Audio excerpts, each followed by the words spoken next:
Well, hello, it's great to be with you today, and thanks so much for joining us. And despite everything, yesterday, all the announcements, the disruptions, it's true, it is just 5 days until the big day. Now, wherever you are watching this from today, you might be in your lounge, your kitchen, your bedroom, your bathroom maybe. Why don't you just put on the chat, have a little look around. What can you see that is signs of things to come? You might be able to see a Christmas tree or a Christmas bauble or a Christmas card, a bit of tinsel. Have a little look around, stick it on the chat, let us know. Perhaps your favorite decoration or maybe the most unusual decoration that you've got hanging around in your house. Now, I don't know if you caught this little story the other week about an Australian couple who had gone out for the day, and when they came back, they found that they had a very unusual decoration indeed, because they realised they must have left their back door open, because they walked into their lounge, and at the top of their Christmas tree was a koala bear. And I think we've got a picture of it. It'd be great to show that if we have. This little koala bear was clinging to, there it is, clinging to the top of the branches. It was a little bit tangled up in the lights. It was trying to chew on the artificial branches, but it all was good. But it was a very unusual decoration indeed. It is an eclectic mix, isn't it, Christmas? You know, we've got trees, we've got sparkly things, we've got shepherds, we've got sprouts, we've got the Muppets. And in the middle of it all, there is this little baby boy born about 2,000 years ago in the Middle East. But one way or another, despite yesterday, despite disruptions, we do know that Christmas is coming. And it is good to have something in the diary that we know is there. You know, it's been such a crazy year.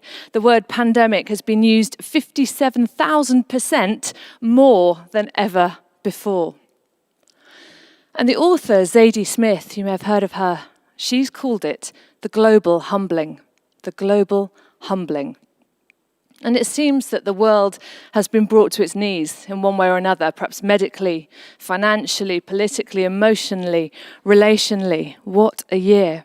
It seemed like confusion and chaos at many moments. And yet in this Christmas season, we're celebrating a historic event which reminds us of something significant. That whatever the circumstances, God has a plan and he knows what he's doing. If you've been tracking with us, you'd know that a couple of weeks ago we were looking at the idea of having trust instead of certainty and faith instead of clarity. And both of those things are based on the belief that God knows what he's doing. However unlikely the circumstances, like the Christmas story, he knows what he's doing. Now, back in March, at the start of the first lockdown, which feels like a lifetime ago now, doesn't it? But back in March, we'd gone into lockdown, and Nick and I decided that we were going to try and put a bit of fun, a bit of routine, you know, something nice in the weeks just to sort of see us through lockdown. We have 2 teenage kids, and we decided to make Saturday pizza and movie night. Now, I know lots of people have done something similar. And the first 3 weeks, it was brilliant. We watched the first 3 Jumanji films. I don't know if you've seen those. The comedy genius that is Jack Black. It was really good fun. We absolutely loved it. But it was after that things started to go downhill. I don't know if you've ever sat in a room with other people and tried to work out the film that all of you want to watch. It really quickly descended into arguments. Nick and I decided we'd try and educate the kids in some films that we'd watched as children or as teenagers, forgetting that they had, major traumas in them, or everybody died, or, just huge sort of arguments. Nick said to me that by Wednesday he was beginning to dread the Saturday to come because he knew what the arguments were going to be. But in the end, we settled on a solution. Gracie came up with this great idea that we would watch all of the Marvel movies in order of release. Not chronological order, because now I know that is different. But we would watch all of the Marvel movies. Just so as you know, there are 22 of these movies. And I thought, well, that's fine. We'll watch a few, lockdown will lift, we'll be back to normal. But no, we finished the last of these 22 movies just a couple of weeks ago. And I have to say, it has been really, really good fun. We've watched Black Panther and Iron Man and Captain Marvel and Doctor Strange. Really great, because who doesn't love a superhero? Who doesn't love seeing their, high-tech costumes and weapons and the way they just save the earth from the alien nations time and time again until you get to Endgame? But I'm not doing any spoilers today. Who doesn't love a superhero?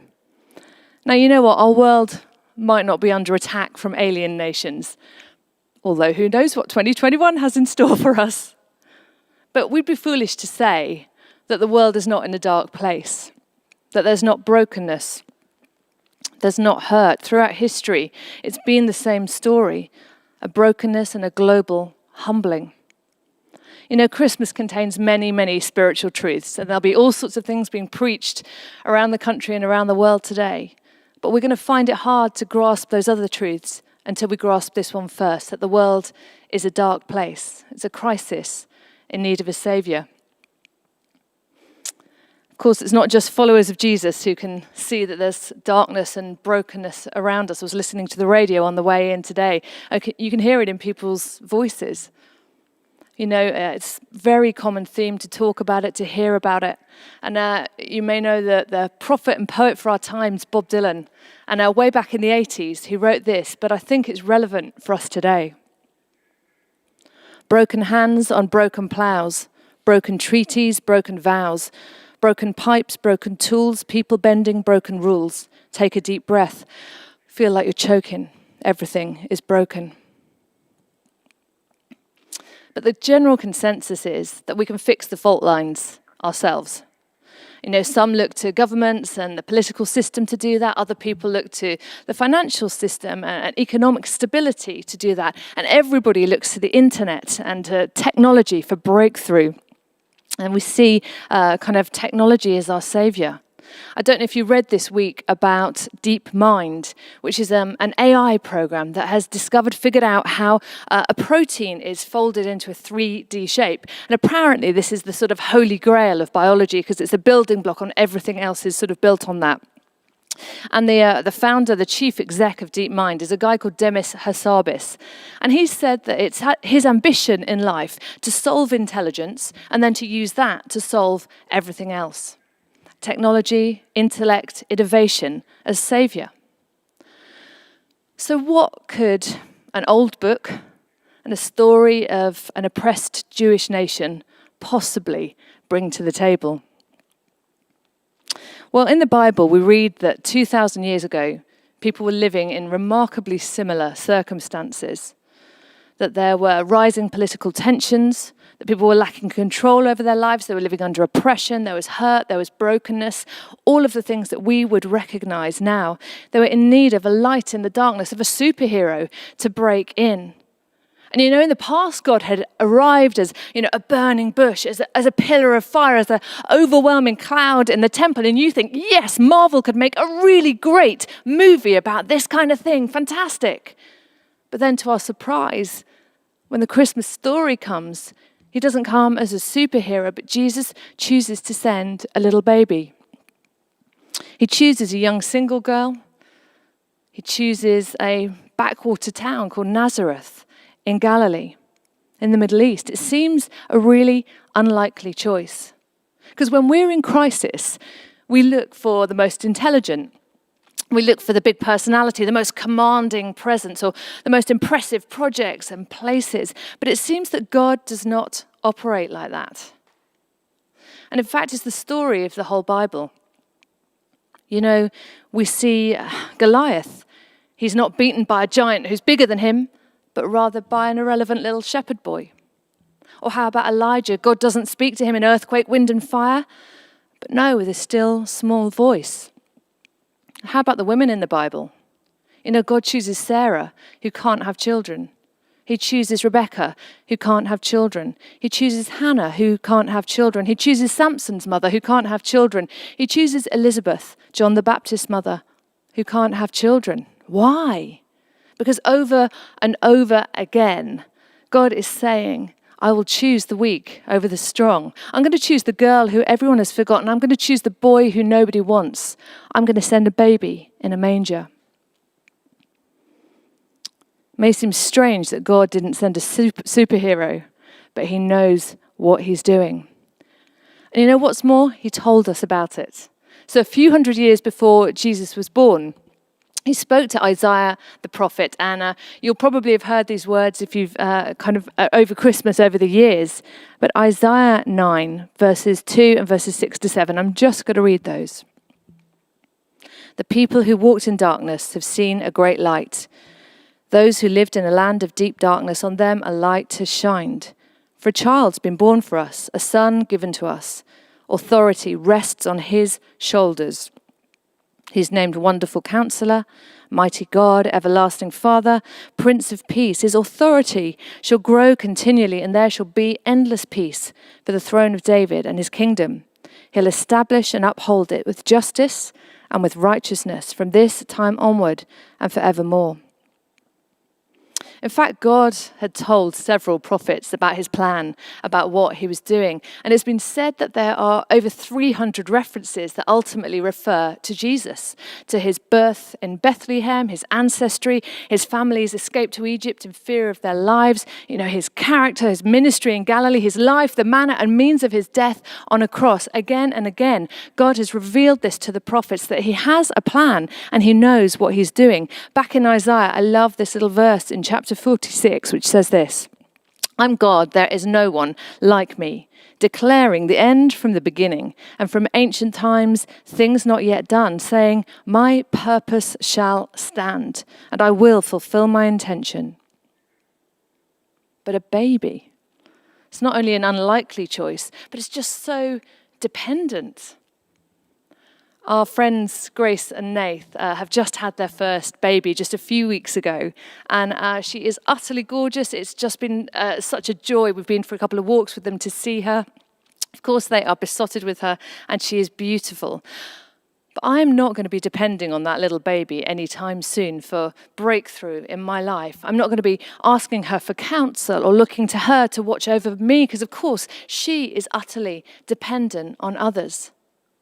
And when we come to the Christmas story, this is what we're looking at, this tiny baby Jesus, who is utterly dependent for his life on a poor, young, unmarried couple. And yet this little baby contains the life force, the Godhead, the Alpha and Omega, the Ancient of Days and the King to come. Everything that we need to depend upon is in that little baby. You might not describe it as a global humbling, but rather as a cosmic humbling from God to this tiny little baby. You might think that your year has been wasted, but it hasn't been. Let me tell you, it has not been wasted, because you are not living a second best life. God is at work in you right now, even this morning. And this global humbling is teaching us about our dependence on God again. And I think there might be a few people that need to hear this verse from the Psalms today. This is Psalm 34, verse 18. If your heart is broken, you'll find God right there. If you're kicked in the gut, he'll help you catch your breath. He'll help you catch your breath. You might just need God to do that this morning. When we take a look at the baby in the manger, utterly dependent, we're reminded of the vital nature that we need to depend on God for absolutely everything. But of course, it's never that easy, is it? Because we all like to think that we are right, don't we? We like to think that we know 100% what is going on, that we have a clear view of everything, that we really do know. And it's a great feeling, isn't it, when you know that you are right about something. I love that. Nick and I have some friends who live down in Cornwall. We love going down to stay with them. It's really beautiful down there by the sea. And now and again when they're away, they let us go and stay in their house, which is really good fun. About a year or so ago, we did that. We took the family and we went down to Cornwall and we drove down. And, they live in this tiny little village, but it's a really popular village. So as you can imagine, parking is a total nightmare. And the joy about staying at their house is they have a designated parking space. It's just a row of parking spaces. They have one of those. And it's brilliant because it means there's no stress with the parking. So we drive down from our home, get to Cornwall. And to my horror, the parking space has been taken.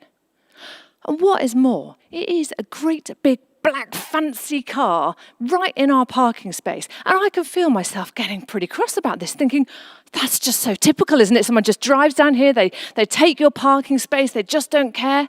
And then I think, no. I'm a Christian. In fact, I'm a vicar. I can do this. I can be patient. I can wait. So I took a deep breath. We parked up somewhere else, went into the house and carried on. But you know what? The next morning, that car was still there. And now I can start feeling this self-righteous anger welling up inside me, this sense of justice. This is not right. And I know what I'm going to do. I am going to write a note. Oh, yes, I am very good at writing notes. And it's going to be polite, but it's going to have undertones of menace. Never, ever park in my parking space again. So I craft this note, and I take it out to the car, fold it up, and I put it very meaningfully under their windscreen wipers, and I walk back inside my house again. A couple of hours later, there's a knock on the door. So I put my most sort of gracious face on, probably my most patronizing face, if I'm honest. And I think, you know what? This could be an opportunity. I might get to have a really great evangelistic conversation with this person as I forgive them graciously. I can talk about how Jesus forgives us, and this is going to be wonderful. So I open the door. But to my surprise, there's a guy there looking apoplectic with rage. And there's this sort of seething rage in his eyes. And he's holding my note. And he looks at me and I look at him and he says, "Did you write this note?" And I say, "Yes, I did." And he looks around at his car and he says, "That is my car and that is my parking space." The world stops for a moment, if I'm honest. I just slightly look around him and look underneath the car to the road, where now really, really clearly I can see a number 8 in white paint on the road under his car. We're number 9. The guy stalks off. I never get to have that evangelistic conversation with him. And Nick and the kids really helpfully find it absolutely hilarious. And I literally never walk past number 8 for the rest of the holiday. You know what? I had been totally and utterly convinced that I was right. I had judged him. I had jumped to conclusions. I had taken action, but totally the wrong action. And that is just a small example, but it plays out across my life in so many different ways because I have all sorts of biases and filters and insecurities that are going on, most of which I don't even recognize, but they mean I cannot fully rely on myself to know and do the right thing. The Christmas story reminds us again that the humility that God is looking for in us, the humility shown in the little baby in the manger, the way he chooses weakness over power, and the way he chooses reliance on him rather than reliance on us and what we know. And you know what? Prayer and worship are the way into that. You may know that we've been running these Insta Live prayer sessions over these last few months. And if I'm honest, this has been one of the favorite things I've been involved in over these last months. They've been just amazing. People have come in humility, looking for a word of encouragement, a touch of healing, looking for a job or a connection or something, just a touch from God. And we have seen some beautiful stories of that happening, of a word of prophecy spoken directly into someone's life where they desperately needed it as they have come humbly. It's been absolutely amazing. And we're going to do an Insta Live on New Year's Eve at 9 p.m. and you are so welcome to join us then if you would like to. Jesus coming as a baby shows us the idea of God being utterly dependent, of God choosing weakness over power. And it also reminds us of how God longs to relate to us. Because, sometimes when people talk about God, they talk about this sort of abstract idea, this big force in the sky somehow. But Jesus coming as a baby stops that thinking in its tracks because a baby is anything but abstract. A baby is very real and solid and demanding and needy.